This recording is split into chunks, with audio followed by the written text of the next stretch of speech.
Assalamualaikum warahmatullahi wabarakatuh.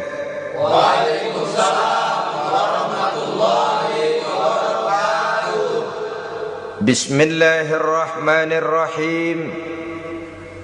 Alhamdulillahi rabbil alamin. Wal aqibatu lil muttaqin. Wala udwana illa 'alal zalimin. والصلاة والسلام على أشرف الأنبياء والمرسلين سيدنا ومولانا محمد وعلى آله وأصحابه المجاهدين الطاهرين أما بعد. Saudara-saudara kaum muslimin rahimakumullah, salah satu kelebihan makhluk bernama manusia, yaitu bahwa Allah subhanahu wa ta'ala menghiasi hidup manusia ini dengan syahwat, atau yang lazimnya kita sebut sebagai hawa nafsu. Inilah tenaga yang merupakan daya dorong yang melahirkan dinamika dalam kehidupan manusia, yang menyebabkan terus-menerus terjadinya perkembangan dalam sejarah peradaban dan kehidupan manusia. Hawa nafsu bisa melambungkan seseorang kepada puncak kejayaan, dan hawa nafsu dapat menenggelamkan seseorang ke dasar jurang kehancuran yang paling dalam. Pada surah Ali Imran ayat 14, Allah subhanahu wa ta'ala berfirman, A'udzu billahi minasyaitonir rajim. Zuyyina lin-nasi hubbus syahawati minan nisa'i wal banin wal qanatiril muqantarati minadh dhahabi wal fiddah wal khaylil musawwamati wal an'ami wal harth. Dzalika mata'ul hayatid dunya wallahu indahu husnul ma'ab. Mari kita perhatikan ayat ini lebih dekat lagi. Allah subhanahu wa ta'ala menjelaskan, Zuyyina linnasi hubbus syahawat. Makhluk manusia itu dihiasi dengan hawa nafsu. Dengan kata lain, hawa nafsu adalah perhiasan. Manusia tanpa hawa nafsu sama saja dengan orang yang tidak berhias, monoton, tidak mempunyai perkembangan dalam gerak kehidupannya. Tetapi kalau hawa nafsu adalah perhiasan, maka jika kita berbicara soal perhiasan, ada dua hal yang harus menjadi catatan pokok. Pertama, kapan satu perhiasan boleh kita pakai? Yang kedua, di mana perhiasan itu harus kita pakai? Kalau saudara berdandan rapi, pakai sepatu dengan kaos kaki, celana, jas, pakai dasi segala macam, tapi itu saudara lakukan pada saat saudara akan pergi ke WC, maka saudara sudah memakai perhiasan tidak pada waktu yang tepat. Begitupun sebaliknya, kalau jam tangan saudara pakai di kaki, kopiah saudara pasang di kaki, lalu sepatu naik ke atas jidat, maka saudara memakai perhiasan tidak pada tempatnya yang tepat. Demikian juga sifat yang bernama nafsu. kapan dia boleh diperturutkan, di mana dia boleh disalurkan. Adalah tugas daripada agama untuk mengatur syahwat atau hawa nafsu. Lihatlah kehidupan malaikat. Malaikat makhluk yang diciptakan Allah tanpa hawa nafsu.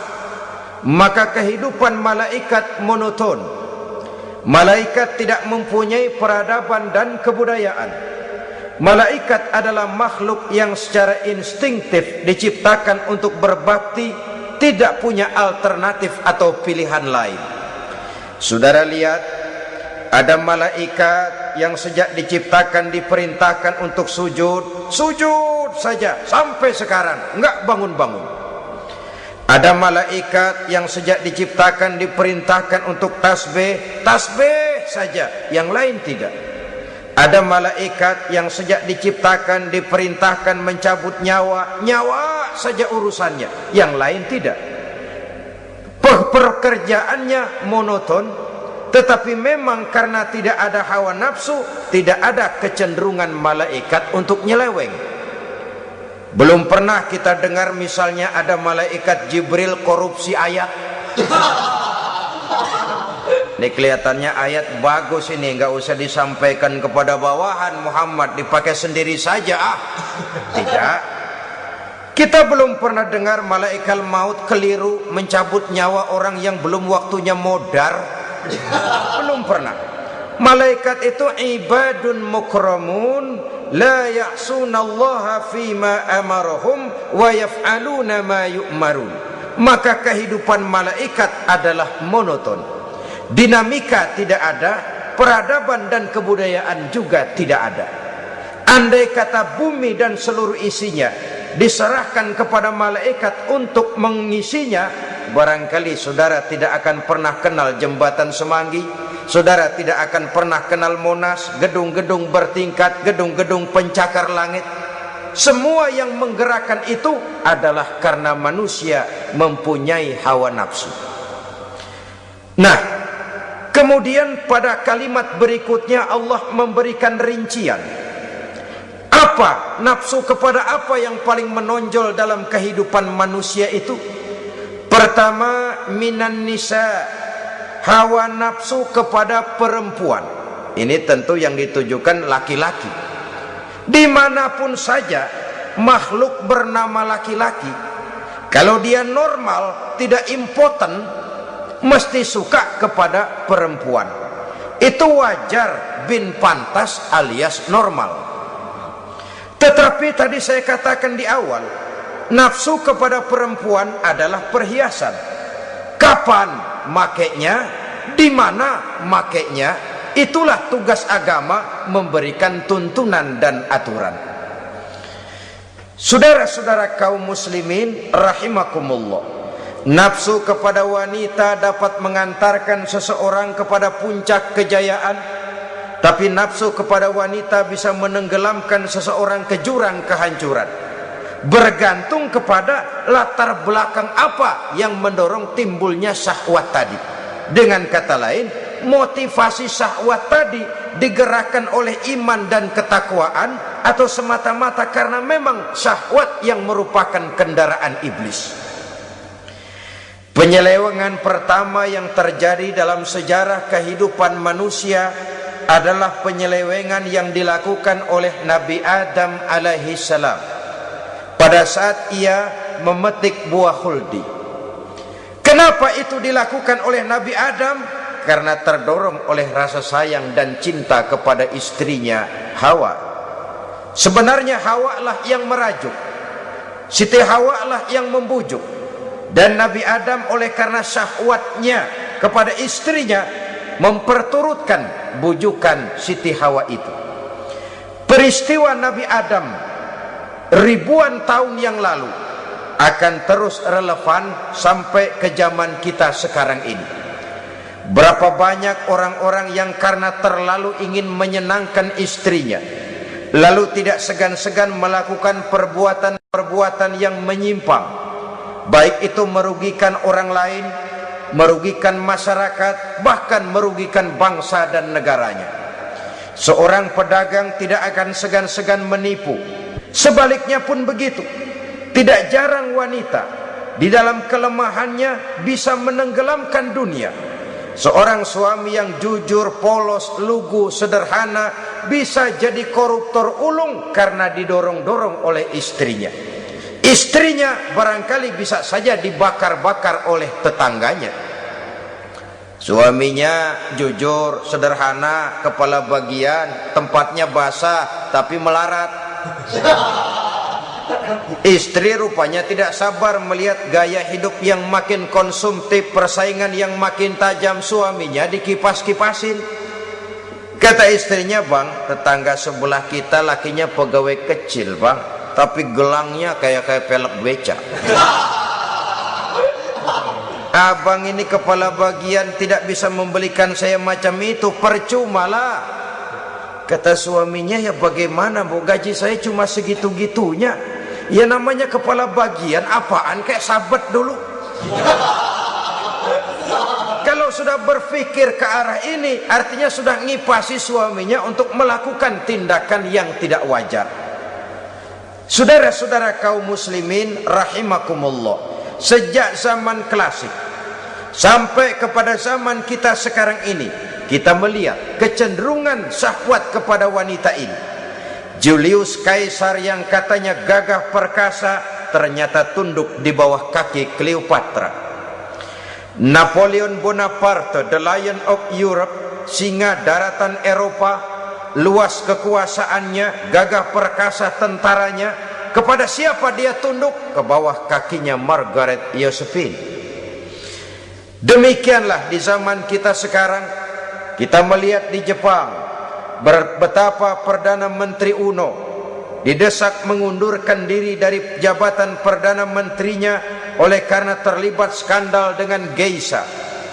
Kita juga melihat di Amerika betapa Senator Gary Hart dari Partai Demokrat yang masih muda, jenius, diharapkan masa depan Amerika lahir dari tangannya, terpaksa mengundurkan diri dari calon presiden oleh karena terlibat skandal dengan Donna Rice. Kita juga menyaksikan betapa parlemen dan kabinet di Inggris sempat geger oleh karena skandal Pamela Bordes, pelacur kelas kakap yang melanglang buana mencari sasaran-sasaran kakap. Ini adalah kisah kejatuhan yang diakibatkan oleh hubbus syahawat minan nisa. Oleh karenanya benar jika Nabi kita menyatakan an-nisa'u imadul bilad, wanita adalah tiang negara. Jikalau baik wanita, baik negara. Jikalau rusak wanita, hancur negara. Kalau syahwat kepada wanita cuma semata-mata karena syahwat, maka seorang laki-laki akan memandang wanita cuma sekedar alat pemuas hawa nafsu. Nilainya rendah. Sedangkan agama kita mengajarkan ma akraman nisaa illa karimun wa ma ahanan nisaa illa laimun, kata Nabi. Tidak akan menghormati kaum wanita kecuali orang-orang yang terhormat, dan tidak akan merendahkan derajat kaum wanita kecuali memang orang-orang yang rendah moralnya. Dengan kata lain, apabila syahwat minan nisa ini dilandasi dengan semangat iman dan ketakwaan, maka kehidupan Rasulullah sallallahu alaihi wasallam sungguh menjadi figur dan contoh dalam kehidupan kita. Perkawinannya bukan karena wajah yang cantik semata-mata, tapi lebih merupakan nilai ibadah kepada Allah Subhanahu wa ta'ala. Dengan demikian, kecenderungan kepada hubbus syahawat minan nisa dikontrol oleh nilai iman. Barometernya, tolok ukurnya adalah iman. Di zaman sekarang banyak kasus kawin campur yang pada akhirnya akan membingungkan kita sendiri. Padahal Al-Quran secara jelas dan tegas memberikan bimbingan. Orang itu kalau sudah, kata Imam Syafi'i, wa ainur ridha an kulli aibin kalilatun kama anna aina suhti tubdil masawiya. Mata kalau dibalut cinta dia buta terhadap nista, tapi mata kalau dibalut benci hanya melihat yang keji-keji saja. Biasanya cinta kepada wanita memang bisa menimbulkan dorongan yang positif, tapi juga bisa membuat seseorang buta sama sekali. Dorongan yang positif paling kurang dari segi penampilan. Coba lihat lelaki kalau lagi demen perempuan, lenjeh banget kan. Sisiran rambutnya rapi, triskaan bajunya lancip, sepatunya mengkilat, kantong celananya tebel, perkara anduk isinya bukan soal. Yang penting kan gaya. Lalu dinamis, kreativitasnya ada saja timbul. Tapi pada sisi lain, jikalau orang sudah kehilangan pertimbangan, juga kadang-kadang tidak segan-segan mengorbankan akidah, mengorbankan nilai-nilai iman. Padahal ini taruhan utama, sampai Quran dengan tegas memberikan peringatan. Wala ammatun mu'minatun khairun min musyrikatin walau a'jabatkum. Perempuan budak yang hitam legam kalau beriman itu lebih baik untuk dinikahi daripada wanita cantik berkulit kuning langsat tapi musyrik. Lebih baik budak yang hitam legam beriman daripada wanita cantik berkulit kuning langsat berhati bangsat.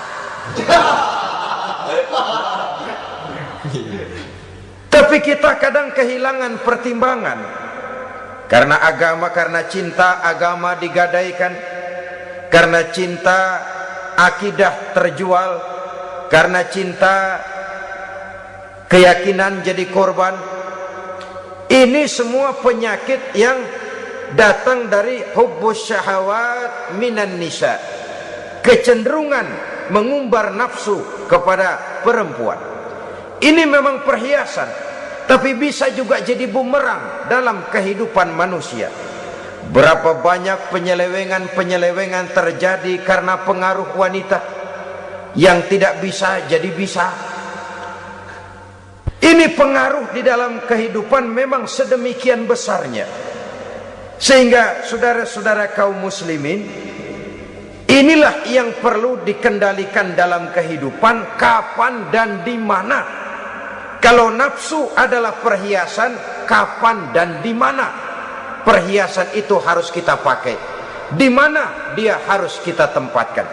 Begitu juga yang menyangkut soal perempuan. Kapan?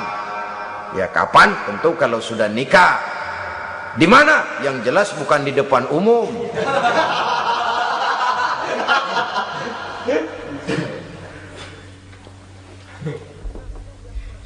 Ini nafsu yang pertama, minan nisa. Yang kedua, wal banin. Dihiasi juga manusia dengan kecintaan kepada banin. Makna banin di sini ay al aulad, anak-anak laki. Kenapa disebut banin, anak-anak laki? Karena pertama, sering anak laki itu lebih jadi kebanggaan buat orang tuanya ketimbang anak perempuan.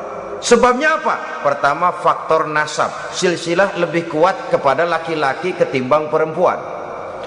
Yang kedua, faktor cita-cita. Orang tua kalau punya anak laki-laki, cita-citanya panjang. Nak, kau nanti jadi dokter ya, nak jadi insinyur ya, nak jadi pilot ya, nak jadi pengusaha ya, nak jadi presiden ya.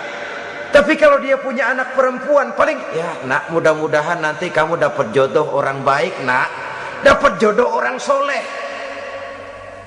Saudara-saudara, yang ketiga, anak perempuan itu kalau sudah berkeluarga biasanya pindah kepada lingkungan keluarga lain, sehingga orang berkata punya anak perempuan banyak sebenarnya seperti agen.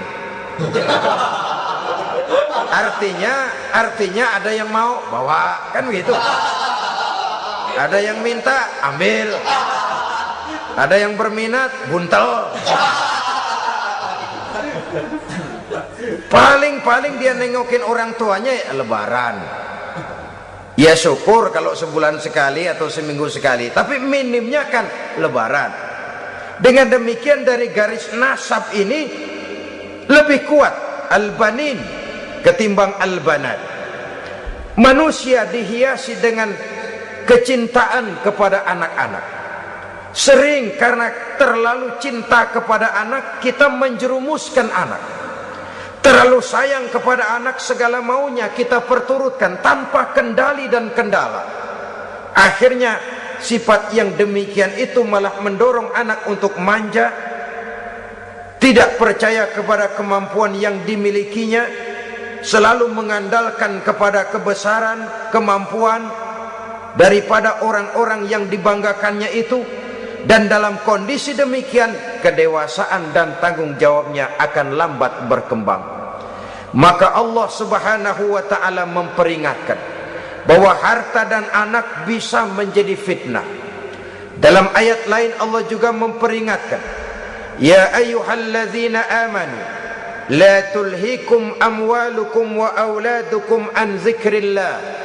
Wahai orang-orang yang beriman, jangan sampai hartamu dan anak-anakmu memalingkan kamu daripada mengingat Allah. Jangan sampai kesibukanmu kepada anak dan harta benda menyebabkan kamu sampai lupa mengingat Allah Subhanahu wa ta'ala. Berapa banyak manusia yang tenggelam dengan melupakan Allah, jauh dari agama, jauh dari tuntunan syariat, oleh karena disibukkan oleh persoalan anak dan persoalan harta benda. Maka satu-satunya jalan, jikalau kita tidak ingin anak kita sampai memalingkan kita daripada mengingat Allah, nilai-nilai keimanan harus ditanamkan kepada mereka sedini mungkin. Dengan bekal ini, maka mereka, anak-anak kita, insya Allah tidak akan membuat kita orang-orang tua ini berpaling daripada mengingat Allah, berpaling daripada kehidupan beragama. Memang karena anaklah kita orang tua peras keringat banting tulang, pergi pagi pulang sore cari nafkah. Karena anaklah kita orang tua kepala jadi kaki, kaki jadi kepala. Asal mereka bisa menikmati hari depan yang lebih baik dari yang kita nikmati sekarang ini.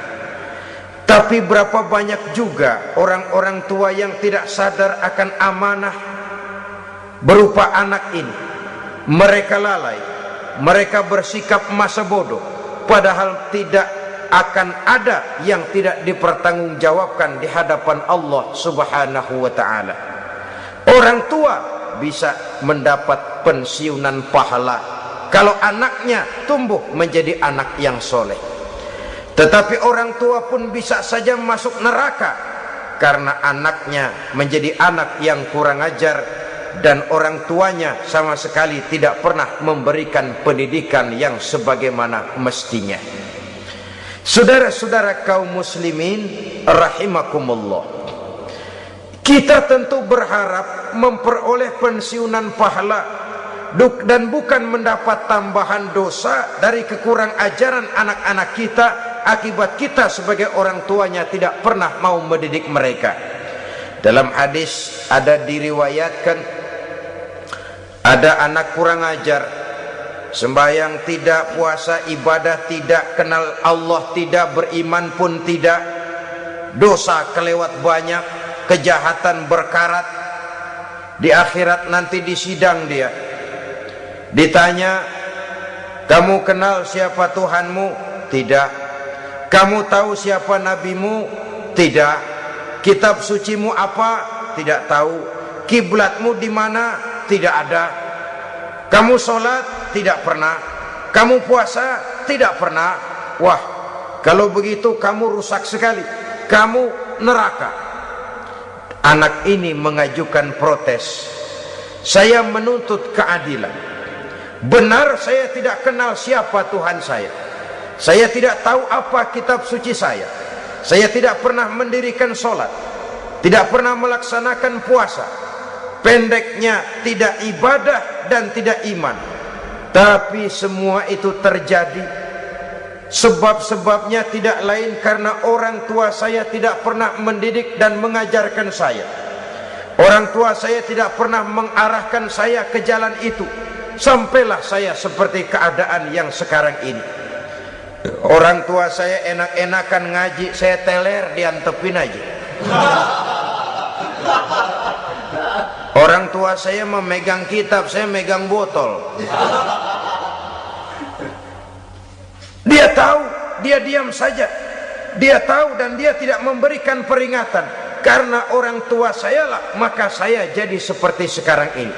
Kalau saya harus masuk ke dalam neraka, saya menuntut keadilan agar orang tua saya juga ikut bersama saya gabung ke dalam neraka. Orang tuanya yang baik-baik dipanggil, sudah mau berangkat ke sorga nih orang tua, dipanggil, "Ntar dulu mas, ini dulu." Mau kemana, kancang banget? Sorga pak, nanti dulu urusan belum beres. Ini benar anakmu ini? Dilihat anaknya, iya anak saya ini. Waktu di dunia nggak pernah diajarin ngaji, nggak pernah. Sampai dia nggak kenal Tuhannya, nggak kenal nabinya, nggak kenal kiblatnya, nggak kenal kitabnya. Iya. Dia sembahyang, kamu diam, dia nggak sholat, kamu diemin aja. Iya kali. Kenapa pakai kali? Yang benar ngomong. Ramadan dia nggak puasa, kamu nggak tegur, kamu diam saja. Iya. Wah, kamu nggak tanggung jawab. Kamu tahu anak itu adalah amanah. Menyia-nyiakan amanah adalah khianat. Khianat adalah dosa besar. Jadi bagaimana saya? Ya kamu gabung sama anakmu, join ke neraka berdua bareng. Lantaran kamu tidak mau mendidik mereka, anak-anakmu, maka jadilah anak-anakmu seperti sekarang ini. Saudara-saudara kaum muslimin rahimakumullah. Sebaliknya, jikalau anak-anak kita yang kita cintai ini, yang merupakan buah hati belahan jantung, tumbuh dan berkembang menjadi anak-anak yang soleh, yang bermanfaat bagi masyarakatnya, bagi agama, bangsa dan negaranya, kita orang tuanya bolehlah tentram menerima pensiunan pahala. Menerima pensiunan pahala dari kesolehan anak yang ditinggalkannya. Alangkah nikmatnya mendapat pensiunan pahala. Terbaring kita di bawah pohon kemboja, nilai kebaikan kita dikenal orang, nama kita akan tetap hidup. Oleh karena kita meninggalkan anak-anak yang tumbuh menjadi generasi yang soleh, bukan anak yang salah. Oleh karenanya, kecintaan kepada anak jangan sampai membuat kita lalai dari mengarahkan mereka kepada kehidupan beragama. Di zaman sekarang ini, kecenderungan kita mengarahkan anak pun sudah kepada kecenderungan yang berbau materialistis. Maka yang ramai bagaimana anak bisa mengejar program MBA, Master of Business Administration, supaya keluar bisa jadi manajer. Bagaimana anak lalu kursus komputer, supaya keluar menjadi tenaga yang canggih di bidang komputer. Ya, kalau dia perempuan cantik, bagaimana dia bisa masuk Akademi Sekretaris and Management, supaya bisa jadi sekretaris. Atau bagaimana dia bisa masuk sekolah nyanyi, supaya nanti jadi penyanyi dengan tarik suara, uang lalu mengalir ke dalam kocek jutaan nilainya. Maka yang ramai pun hal-hal yang semacam itu. Dalam pada itu, pengajian, kursus-kursus keagamaan, studi-studi klub yang membicarakan masalah-masalah agama, ramainya kadang-kadang kalau bulan Ramadan, dianggap training center. Ya lumayan, daripada tidak sama sekali mah lumayan. Tapi dengan demikian ini kan merupakan bagian terpokok dari kehidupan manusia. Alangkah idealnya jika dia mengantongi gelar MBA, Master of Business Administration, tapi punya nilai iman yang tangguh, ahli komputer tapi punya keyakinan beragama yang mantap. Saudara-saudara kaum muslimin rahimakumullah, kecintaan kepada anak-anak sering mendorong seseorang untuk menimbulkan sifat nepotisme. Segalanya serba garis keturunan. Sejak ia jalur birokrasi sampai ke dalam kehidupan sehari-hari, nepotisme ini bisa terlihat. Orang kehilangan kondisi objektivitasnya. Mampu atau tidak soal lain, bidangnya atau tidak bukan soal. Yang penting masih ada hubungan keturunan. Maka timbullah tumpang tindih untuk sesuatu pekerjaan yang tidak sesuai dengan kemampuan dan keahliannya. Di desa-desa kita melihat masjid, ketua masjid bapaknya, bendahara anaknya, sekretaris mantunya, Bilal besannya, kolbeduk engkongnya. Pokoknya asal masih ada garis keturunan, masuk, tidak minggir. Ini pada akhirnya kurang menciptakan pemerataan kesempatan. Iyalah kalau profesinya, tapi kan jarang yang demikian itu. Kita boleh cinta kepada anak-anak kita, tapi jangan lalu mempergunakan posisi yang kebetulan kita gunakan untuk menempatkan anak-anak kita lebih dari kemampuan yang mereka miliki. Nepotisme yang lahir, sehingga ini bukan saja tidak mendidik, tapi mengakibatkan terjadinya tumpang tindih. Tidak lagi berprinsip the right man on the right job, bahwa orang harus ditempatkan sesuai dengan keahliannya, tapi kita sudah berpikir subjektif, ahli atau tidak ahli, asal masih berbau keturunan, ayo silakan. Nepotisme yang akan lahir. Oleh karenanya, mencintai anak adalah sesuatu yang merupakan perhiasan di dalam kehidupan. Wajar, tetapi harus kita menempatkannya sesuai dengan semestinya. Ini yang kedua.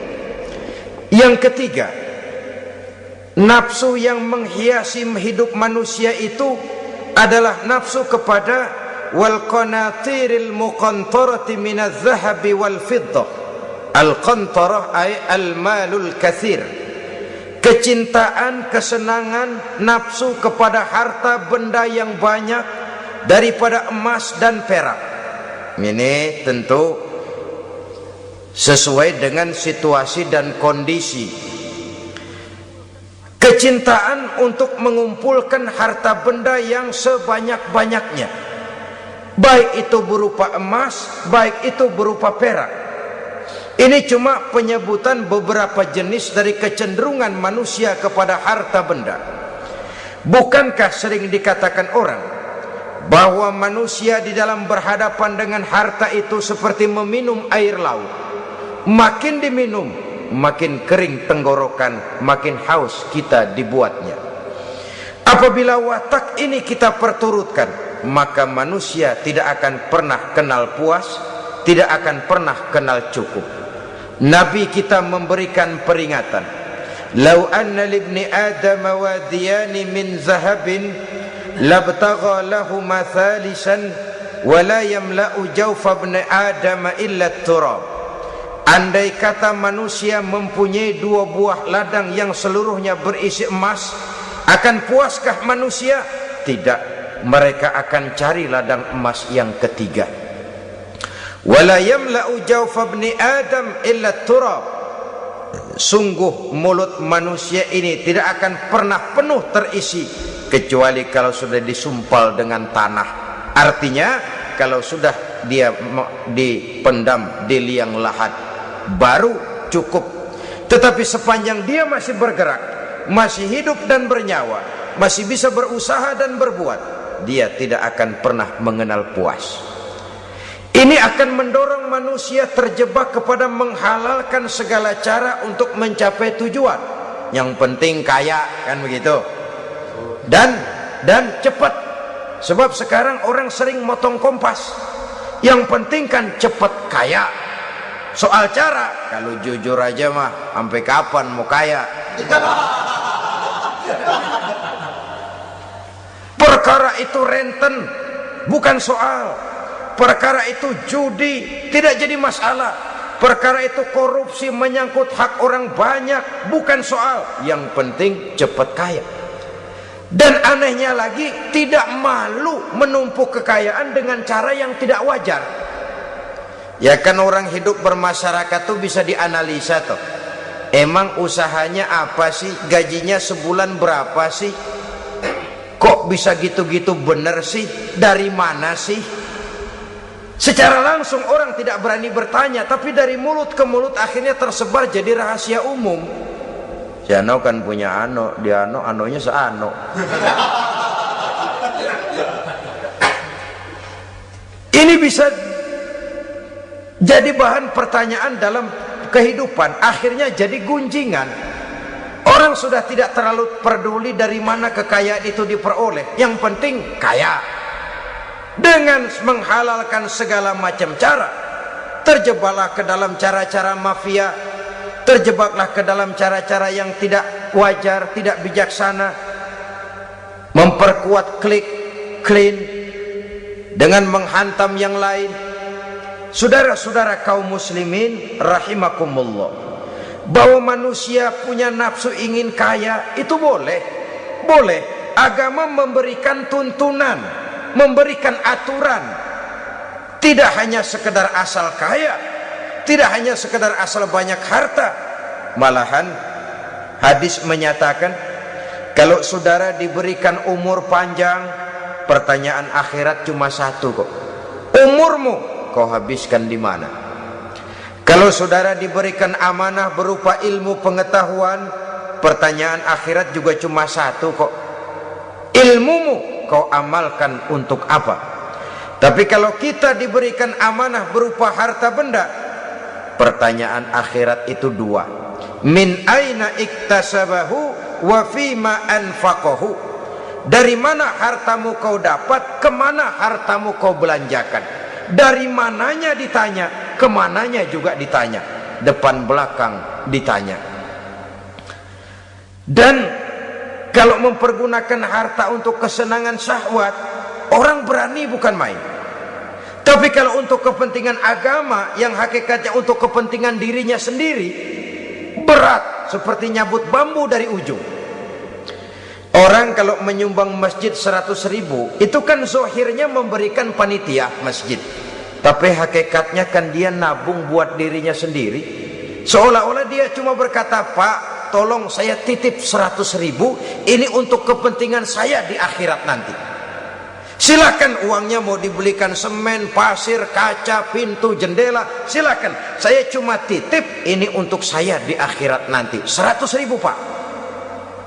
Zohirnya dia memberikan kepada panitia masjid, madrasah, pesantren, yatim piatu. Hakikatnya dia nabung buat dirinya sendiri di akhirat. Malah tabungan ini bukan SDSB namanya, SDBS. Sumbangan dana berhadiah surga. Nah, itu SDBS namanya. Sekarang orang mengejar SDSB, lalu berat mengejar SDBS, sumbangan dana yang berhadiah surga langsung dari Allah Subhanahu wa ta'ala. Coba kalau dia main golf, sewa lapangan golf itu 400-500 ribu sebulan, paling 4-5 kali main. Beli stick golfnya saja sampai jutaan. Datang panitia pembangunan masjid 100. Minta didoain masuk surga lagi. Surga 100.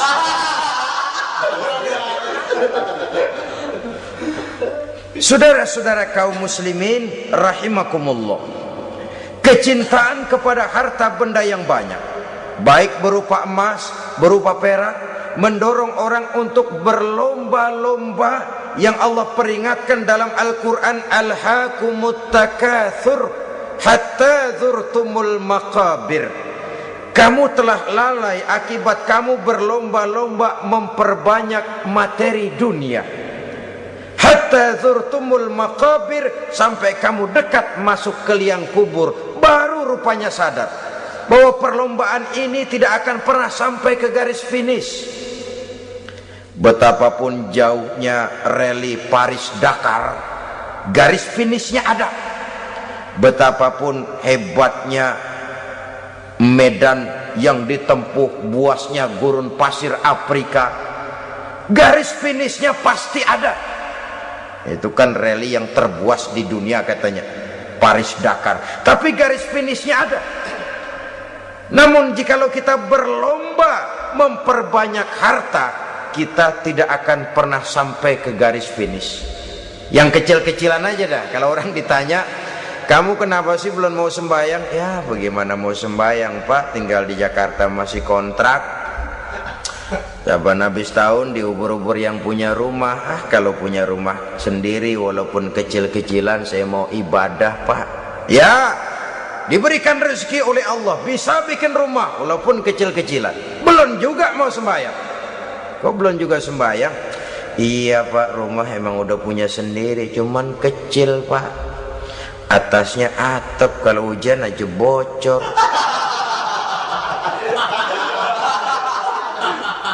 Kalau bisa bikin rumah yang permanen Pak, tenang, saya ibadah, sembahyang saya rajin. Iyalah, diberikan rezeki bisa bikin rumah permanen, bagus rumahnya. Lain lagi, iya, rumah sudah permanen, tembok, ubin, cuman isinya belum ada Pak, perabotannya. Duh. Kalau punya peralatan rumah tangga yang memadai, tenang, saya ibadah. Diberikan juga rezeki bisa beli perabotan rumah tangga yang lumayan. Di atas tehelnya sudah pakai karpet, mebelnya spaghetti, tempat tidurnya alga spring bed dan low pillow, ada kulkas, ada TV, di sebelah TV ada kunci mobil, kuncinya mobilnya.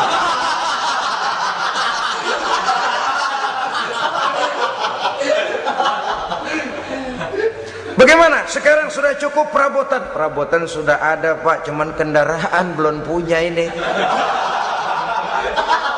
Kemana-mana masih ngukur jalanan aja. Kalau punya kendaraan enak, kemana-mana cepet Pak, mau ke masjid juga getap dah, rajin. Diberikan rezeki bisa beli kendaraan. Lain lagi nanti, sudah punya sepeda, pengen punya motor, kepengen punya mobil, kepengen punya pesawat terbang, pengen punya kapal induk. Sudah punya kebun, pengen beli sawah, sudah punya sawah, pengen punya gunung, sudah punya gunung, laut diborong. Perlombaan materi tidak akan pernah membawa kita ke garis finish, karena sifatnya sangat abstrak, bahkan akan mendorong kita seperti gurita, cenderung kepada penyakit tamak bin rakus alias serakah. Dengan demikian saudara-saudara, bahwa kecintaan kepada harta merupakan nafsu, dan nafsu itu adalah perhiasan. Dia bisa menjadi daya dorong positif. Kalau dalam upaya memperoleh harta itu kita tidak akan keluar dari tujuan keridhaan Allah. Saya cari nafkah tapi yang Allah ridho. Saya ingin kaya tapi dengan cara yang Allah ridho. Ini kunci yang akan menyelamatkan kita manusia dari perangkap menghalalkan segala cara. Ini yang ketiga. Yang keempat, dihiasi manusia itu dengan nafsu kepada wal khailil musawwamah, kuda yang bagus, kendaraan yang bagus, kuda yang terpelihara. Al musawwamah ada yang mentafsirkan ar-ra'iyah. Ar-ra'iyah itu yang digembalai, binatang ternak, kuda yang digembalai atau kuda yang diikat. Artinya kalau dulu kan yang namanya tuan-tuan tanah itu baru dibilang bejeger kalau kemana-mana naik kuda. Jet set zaman dulu itu udah kelompok jet set, itu kendaraan. Kalau sekarang baby benda, dulu mah kuda band.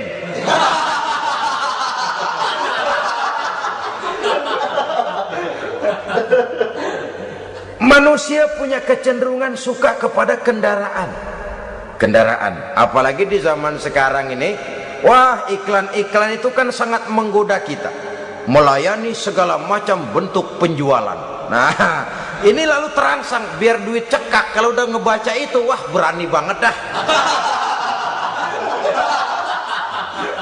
Tahu duit nggak mungkin cukup, tapi begitu baca melayani segala macam bentuk penjualan dengan fasilitas ringan. Nah, jadi dah.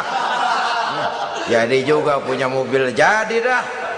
Perkara utang itu bakal nyekek leher, bukan soal. Kasihan saudara-saudara kita di daerah-daerah yang terjebak kepada iklan-iklan merangsang yang akhirnya di luar kemampuan, sehingga terjebak pada saat dia harus mengembalikan kredit, dia tidak mampu, barang disita, uang hangus, nyengir deh. Bekipas sembari tahlil. Habis arang besi binasa. Bahwa kita menginginkan kendaraan yang serba baik, silahkan. Tiap akhir tahun ganti merek, keluar yang baru, ganti lagi. Itu kalau orang yang mampu. Buat kita yang tidak mampu, kenapa tidak bersyukur melihat yang lebih rendah di bawah kita? Alhamdulillah kita punya mobil, tangga kita cuman punya motor. Yang punya motor, syukur kita punya motor bisa rada cepetan. Tangga sebelah punya sepeda, kemana-mana kekejek mulu. Yang punya sepeda, alhamdulillah punya sepeda. Tangga sebelah kemana-mana jalan kaki. Yang jalan kaki, syukur masih bisa jalan. Temen sebelah lumpuh bertahun-tahun gak. Yang lumpuh, alhamdulillah masih hidup. Tangga sebelah kemarin out, nggak balik lagi. Saudara-saudara, saya pikir menengok ke atas itu perlu supaya ada rangsangan kita untuk maju. Tapi menengok ke bawah pun juga lebih perlu agar kita mensyukuri yang ada dan tidak suudzon, tidak buruk sangka kepada Allah. Apa yang diberikan Allah kepada kita sekarang ini, itulah yang terbaik menurut Allah untuk kita. Saudara-saudara kaum muslimin rahimakumullah. Dahulu ada seorang pemuda, matanya buta. Dia mengeluh, ya Allah, kenapa saya dilahirkan dalam keadaan buta? Apa dosa saya? Apa salah saya? Andai kata saya tidak buta, saya melihat keindahan alam ini, saya lebih akan bersyukur kepadamu ya Allah. Nah sudah, dia berburuk sangka kepada Allah. Satu hari, ini Raja Baduy di pedalaman mengerahkan tentaranya menculik anak-anak muda. Ini Raja Baduy ini kanibal, artinya suka makan daging manusia. Anak-anak muda ini diculik. Yang masih muda-muda ya, kalau kambing muda itu kan di sop rada sedap. Rupanya ini raja kanibal ini begitu. Anak-anak muda termasuk ya pemuda yang buta tadi itu kena culik. Ya sudah diculik, dirawatlah di istana raja ini, diberikan pakaian bagus, dikasih makan serba enak. Sebab apa? Supaya badannya gemuk. Setelah gemuk nanti dipotong di sop legit. Udah, kerjanya cuma makan tidur, fasilitas nikmat, tidur enak. Udah giliran dapat 1 bulan 2 bulan kemudian, ketika mau diambil anak-anak muda ini, raja sendiri yang milih mana yang disop duluan nih. Sampai giliran anak muda yang buta ini, raja geleng kepala. Yang begini mah buta, dagingnya nggak enak. Ini satu lepas aja, lepas. Saya mau makan daging orang buta, lepas aja. Pulang ini anak muda, batinnya bersyukur, sujud syukur, ya Allah, katanya untung saya buta. Coba kalau saya nggak buta udah habis saya disop.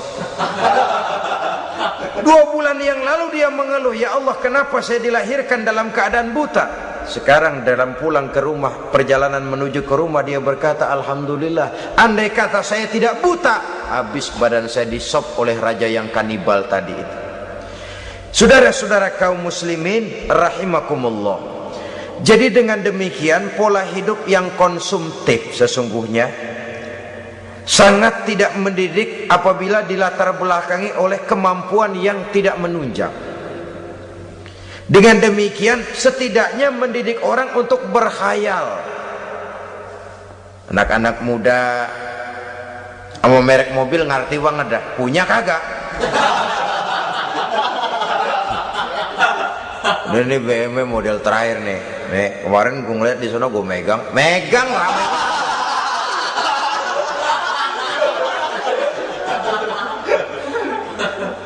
Tulul amal ini kalau tidak diimbangi dengan saluran yang positif, dia akan terjebak kepada penyakit tulul amal, panjang angan-angan.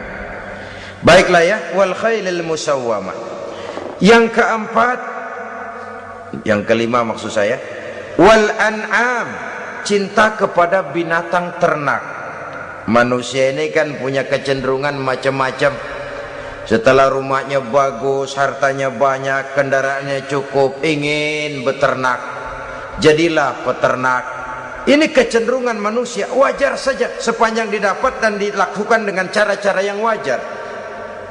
Wal hars, dan tumbuh-tumbuhan, bertani, bersawah, berladang, itu merupakan kecenderungan daripada manusia. Keseluruhan itu kata Allah, kecintaan kepada wanita, kepada anak, kepada harta benda, kepada kendaraan, kepada binatang ternak, kepada tumbuh-tumbuhan, zalika, semua itu mata'ul hayatid dunya, merupakan kesenangan hidup dunia. Berapa lama kesenangan hidup dunia? Sebentar, seumur manusia. Seumur manusia. Bahkan kadang-kadang pada saat dia masih hidup pun orang tidak sepenuhnya sempat menikmati kesenangan hidup dunia. Apabila ajal datang, selesailah kehidupan dunia sampai di situ. Orang-orang kafir, buat mereka surganya di dunia ini. Bila kehidupan di dunia selesai, selesailah sudah surganya sampai di situ. Kesemua itu janji kata Allah merupakan kesenangan daripada kehidupan di dunia. Wallahu indahu husnul ma'ab, dan Allah mempunyai tempat kembali yang sangat baik. Nah, setelah Allah menjelaskan semua itu, pada ayat yang ke-15 Allah memberikan jalan keluarnya. Memperturutkan nafsu kepada wanita, anak-anak, harta benda, kendaraan, binatang ternak. Bijaksanakah itu?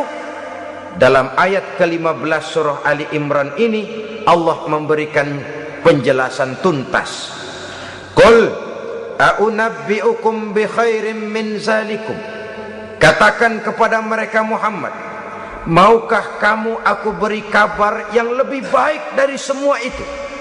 Lebih baik daripada kesenanganmu kepada wanita, kepada anak-anak, kepada harta benda, kepada kendaraan dan sebagainya. Mau kamu aku beritahu yang lebih baik daripada semua itu? Jawaban tentu mau. Kalimatnya bukan ukhbirukum, a'unabbi'ukum. An-naba itu berita yang besar. Lain dengan al-khabar, itu berita biasa saja. An-naba, sehingga pembawa berita disebut nabi. Dari naba yanbi, pembawa berita yang benar. A'unabbi'ukum, maukah kau aku tunjukkan kepada satu berita yang benar-benar besar dan benar-benar lebih baik dari yang semua disebutkan tadi. Apa jalan keluarnya? Lillazina taqaw 'inda rabbihim jannatun tajri min tahtihal anhar. Bagi orang-orang yang bertakwa kepada Allah, mereka akan mendapatkan surga yang di bawahnya mengalir sungai. Khalidina fiha, mereka akan kekal di dalamnya. Wa azwajun mutahharah, dan mereka mendapat istri-istri yang suci. Waridwanum minallah, dan keridhaan daripada Allah subhanahu wa ta'ala. Kalau kamu hai orang-orang yang beriman, kalau kamu hai manusia menyangka bahwa nafsu kepada wanita, anak-anak, mengumpulkan harta benda, kendaraan yang menarik, binatang ternak dan tumbuh-tumbuhan itulah yang lebih baik untuk kesenangan dunia, memang itu kesenangan dunia. Tapi nih, seolah-olah kata Allah, nih saya kasih tahu kamu, aku beritahu yang lebih baik dari semua itu. Apa?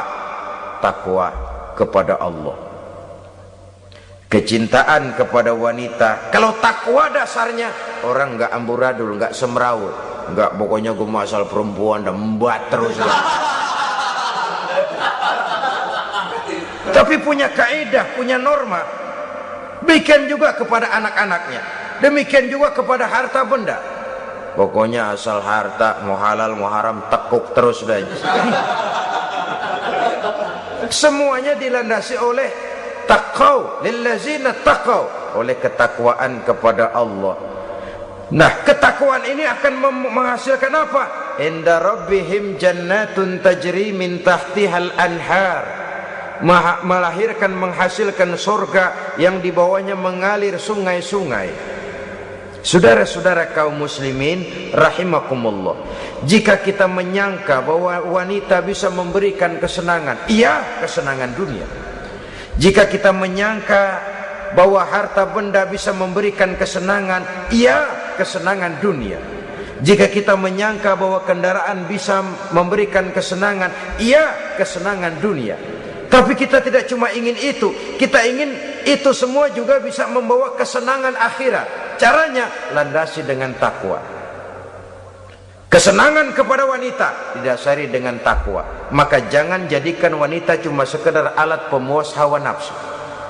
Kesenangan kepada anak-anak dilandasi dengan takwa. Maka anak-anak diarahkan kepada jalan yang diridhoi Allah. Kesenangan kepada kendaraan dilandasi dengan takwa, maka kendaraannya selalu mengarah berjalan menuju jalan takwa, diridhoi oleh Allah Subhanahu wa taala. Kalau tidak, tuh mobil asal lempengan Ancol gancang banget dah. Tapi giliran dihadapin ke masjid, mogok melulu. Urusan ngaji ada aja halangannya tuh kendaraan. Tapi kalau untuk urusan maksiat, ngebut benar-benar. Dilandasi dengan ketakwaan, sehingga dengan demikian tidak hanya sekedar surga di dunia ini, tapi lebih-lebih di surga di akhirat nanti. Khalidina fiha, kekal. Kalau dunia ini kan zillun zail, bayangan. Hari ini kita jaya, besok kita bangkrut. Siapa yang mau menghalangi? Hari ini kita melambung, besok kita nyungsep. Siapa yang bisa menarik? Tidak kekal, berubah, temporer, relatif. Di sana kebahagiaan yang dilandasi dengan takwa ini sudah surga, kekal di dalamnya. Azwajun mutahharah, mendapat istri-istri yang suci. Suci dalam arti belum pernah dijamah orang lain.